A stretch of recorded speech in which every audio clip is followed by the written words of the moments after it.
আমি অনেকবার তওবা করেছি, প্রত্যেকবারই ভঙ্গ হয়েছে, তাহলে কি আমি মুনাফিক হয়ে গেছি? না ভাই, তওবা হওয়ার পর তওবা ভেঙে যাওয়াটা অস্বাভাবিক নয়। আপনারা খুশি হবেন শুনে, আমাদের রব আল্লাহ রাব্বুল আলামিনের একটা গুণবাচক নাম হলো তাওয়াব। কি নাম ভাই? তাওয়াবের মানে জানেন? আল্লাহু আকবার। রিপিটেডলি, বারবার যিনি বান্দার তওবা কবুল করেন।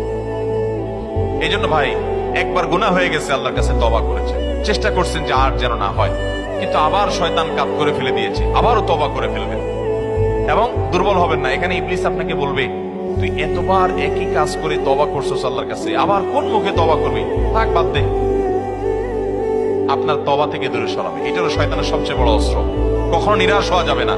তওবা আগের বারের চাইতে পরের বারটা আরো স্ট্রং করবেন, যে ঠিক আছে আগের বারটা তওবা আমি দুর্বল ছিল, এটাকে আরো স্ট্রং করবো, চেষ্টা করবো না ইনশাআল্লাহ।